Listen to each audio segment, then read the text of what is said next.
Hi there, and welcome again to the Explaining History podcast.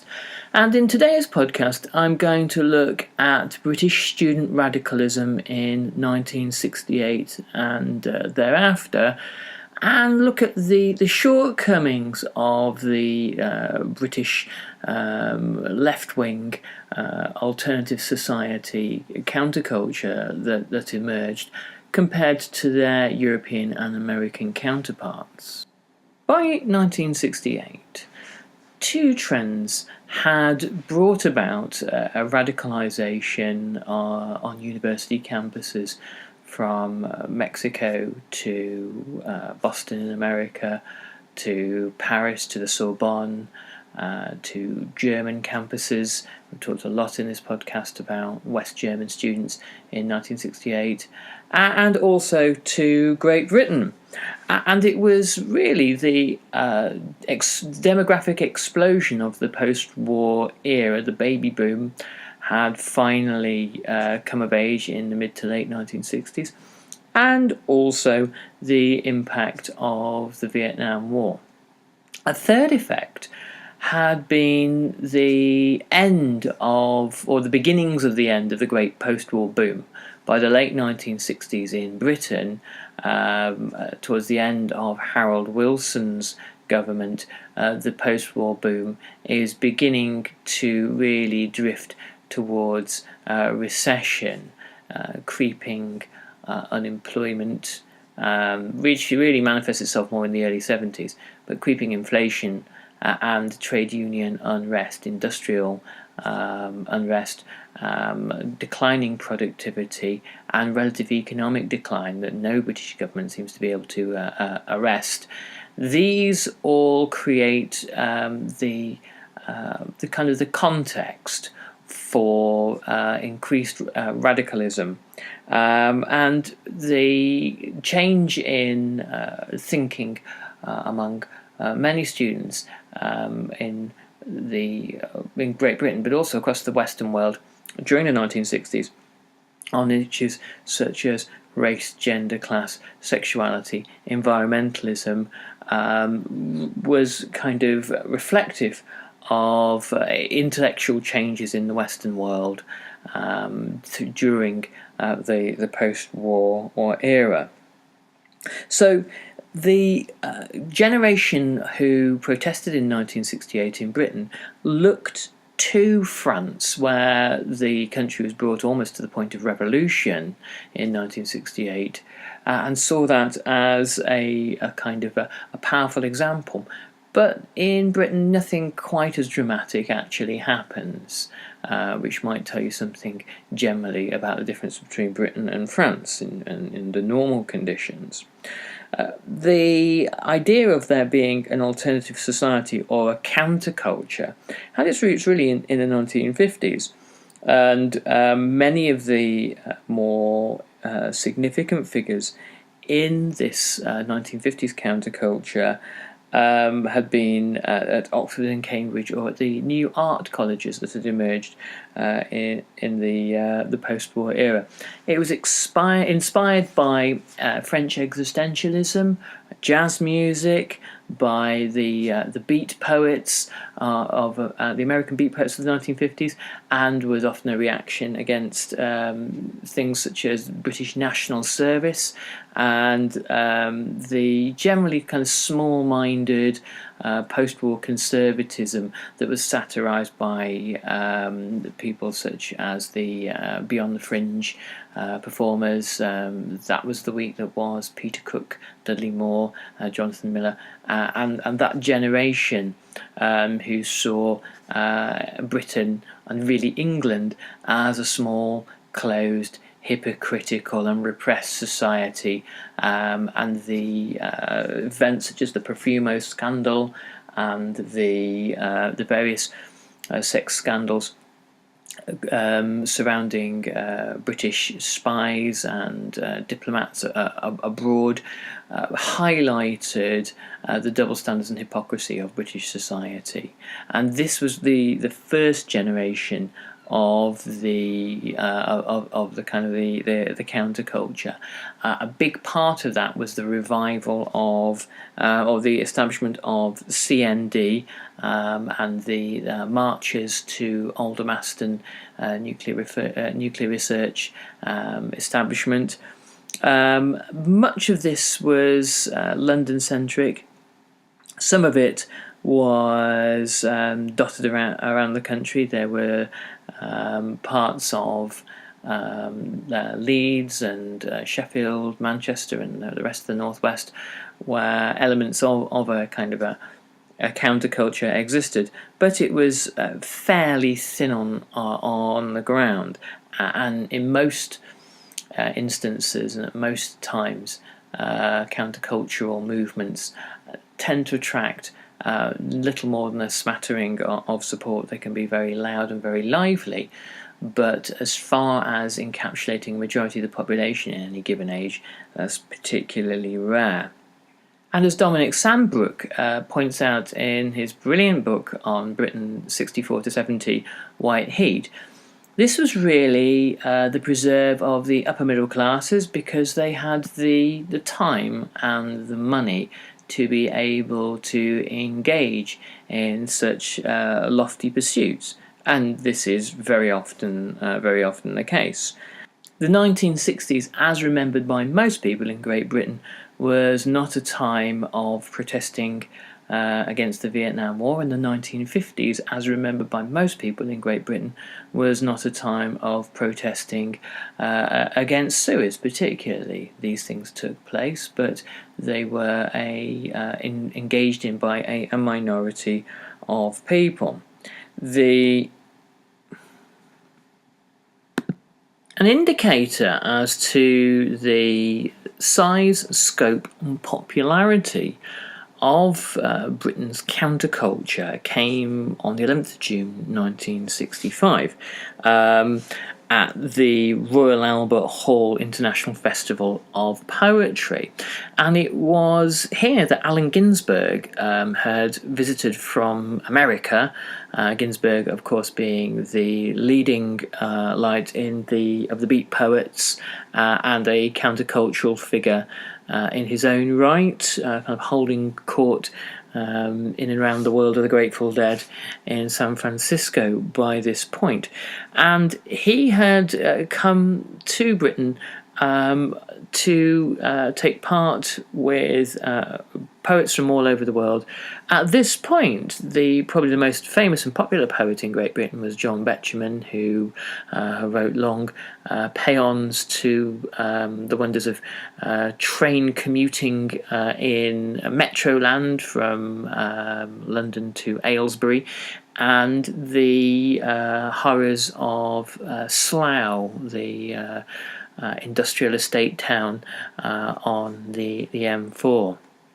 A place I have lived and can attest to its everything that Betjeman said was true.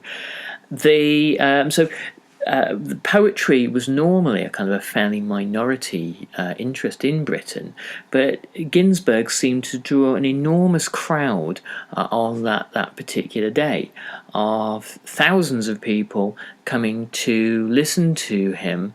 The popular appeal of Allen Ginsberg's poetry in Britain in the 1960s, I would imagine, is incredibly slim.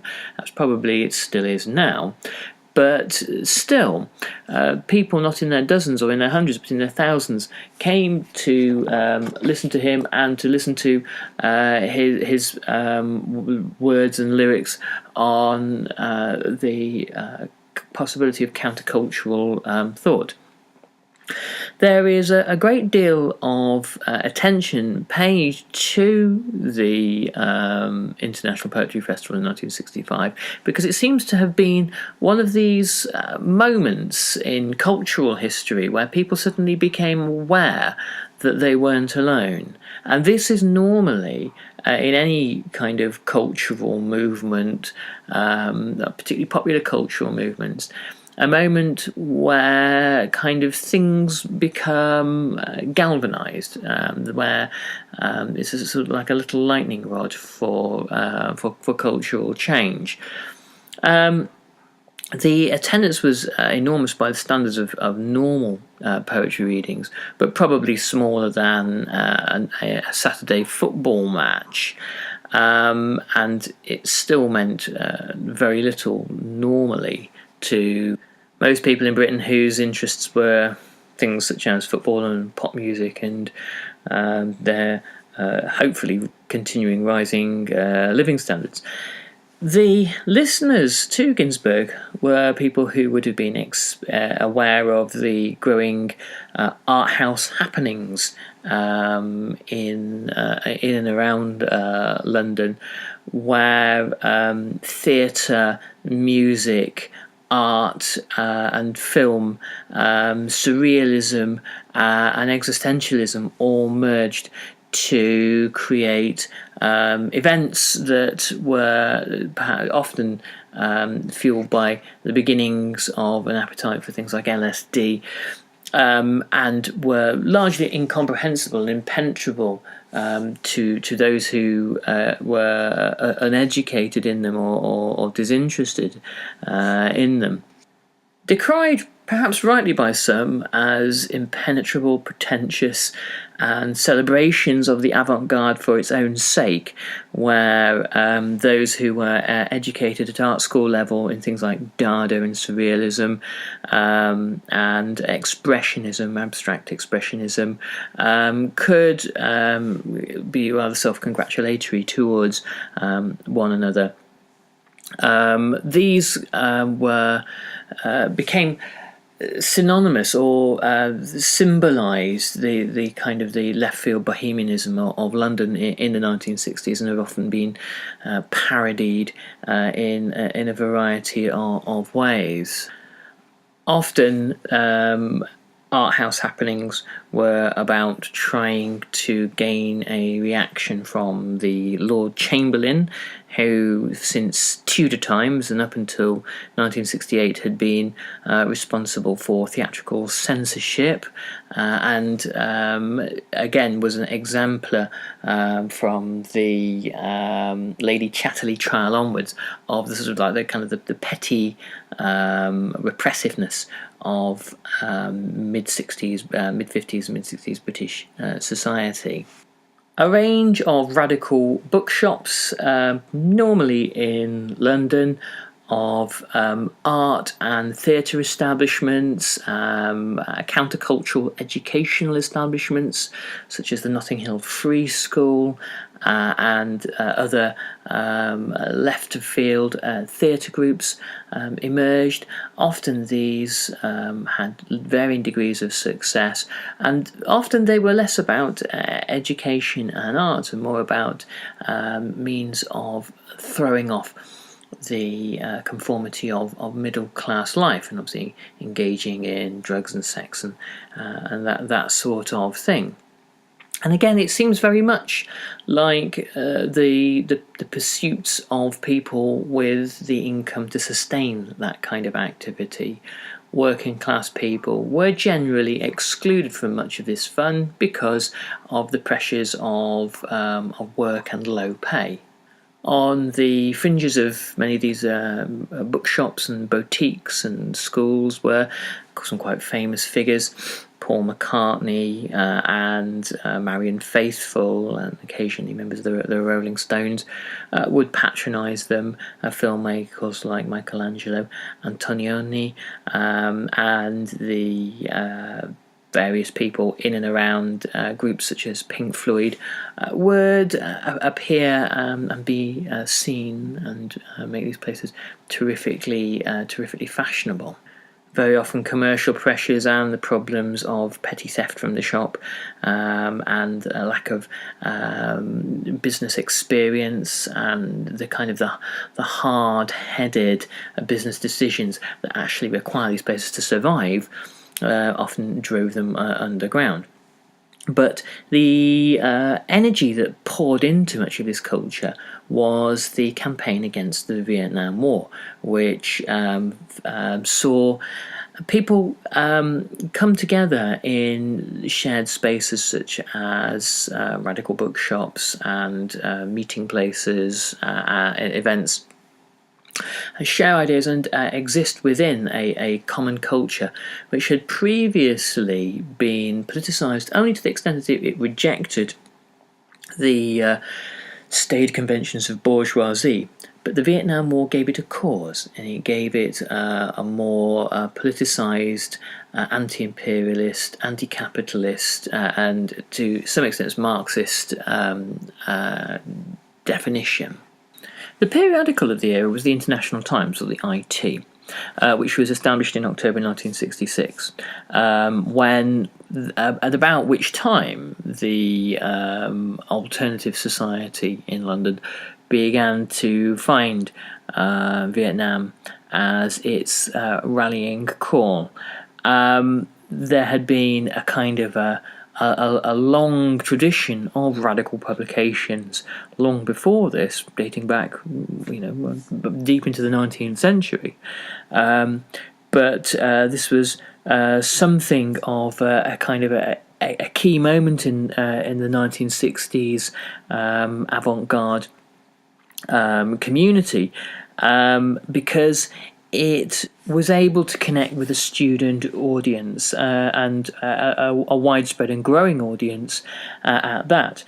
It had to rely on advertising, but its founders were able to attract the kind of advertisers that would be attractive to that audience, so record fashion companies and these sorts of advertisers who existed within this kind of countercultural milieu. The launch party attracted important figures such as Paul McCartney again, and it was combined with an Arthouse music happening with live music from Pink Floyd and Soft Machine. And once again, like the Poetry Festival, this had been a key moment in the establishment of the counterculture in London in the 1960s. One account put it, all these little groups from all over London were massing together. At this it thing, they were actually rubbing up against each other, sharing joints, talking frantically about about turning on the world. Everyone had made plans of various kinds, and they all babbled away furiously about either electrifying the skies so that messages of peace and love could be beamed off the clouds, or turning European universities into a vast library of worthwhile information, and so on. It all seemed like a jolly good fun and a good idea at the time. So make of that what you will. But the magazine, the IT, eventually folded in 1973. It didn't have anywhere near the longevity and the success of its American counterparts, perhaps because of the size of its audience compared to the US. By 1968, the circulation was at least 40,000 every fortnight, which is quite significant. But this was its peak. It went into decline after that, and then the editors were forced out in 1968 by other contributors, and they were then kicked out the following year. And office politics saw the magazine descend into anarchy, and the business strategy was non-existent. Unfortunately for all revolutionaries around the world, it comes to a simple, harsh reality that publications require management and structure like pretty much everything else. By 1973, as I said, it had gone underground, but there had been a range of other magazines that had far greater impact. One particular one, there's perhaps not time to talk about it now, was Black Dwarf, which spawned the careers of both Tariq Ali and Sheila Rowbottom. John Peel, the DJ, who existed in this on the fringes of this world, made the point that everything about it was terribly small and very, very localised. Everybody knew each other, and they existed in their own radical echo chamber. And so there was very little chance of it really kind of going beyond all that. One key reason for the development of the new feminism of the 1970s was the misogyny and sexism that existed within the counterculture of the British alternative society. Sheila Rowbottom, who worked for the magazine Black Dwarf, who became the central figure of 1970s British feminism, Marxist feminism, said that basically the left and the counterculture in the 1960s was a man's game, that women were treated such as sex objects, tea makers, secretaries, but as far as having equivalence in revolutionary thought and policy and activism, they were sidelined and ignored. And what Sheila Rowbottom pointed out was that simply because men follow the dictates of Karl Marx or Antonio Gramsci or whoever else, it doesn't necessarily follow that they will adopt feminist ideas, and that on the left there was sexism just as much as in any other political field. Dominic Sandbrook writes, girls, said one female art student, were expected to sit quietly in the corner, rolling joints, nodding your head. You were really there for fucks and domesticity. Social elitism on the left and in the counterculture of the 1960s was also a key factor in excluding ordinary people. There was no doubt a great deal of intellectual snobbery, but the upper middle classes who had embraced the counterculture managed to build their own barriers to exclusion to working class people. So the 60s New Left had very little to do with traditional working class struggle. The key difference between the American counterculture and the British one was that the defining crisis in American history that brought about the New Left in America was obviously the Vietnam War. The defining crisis in British history that brought about the New Left happened a decade earlier in the guise of the Soviet destruction of Hungarian democracy. This had an impact on the British left because the British left, up until that point, had been coalesced around the Communist Party of Great Britain that had sympathies, overt sympathies towards Stalin and Stalinism. And it was this atrocity, international outrage, that ended the claim that the Soviet Union had to any kind of progressive politics, and it saw the mass exodus of the left in Britain from the Communist Party of Great Britain, and effectively saw the Communist Party's marginalisation on the left, and the search for new forms of kind of radicalism and new radical organisations began in the late 50s, early 60s.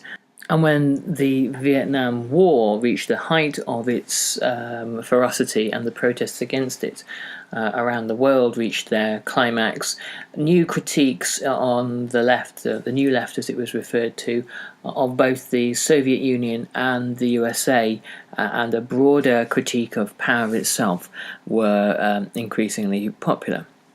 Anyway, I'm going to finish there. I hope you found that useful and interesting, and I'll catch you on the next Explaining History podcast.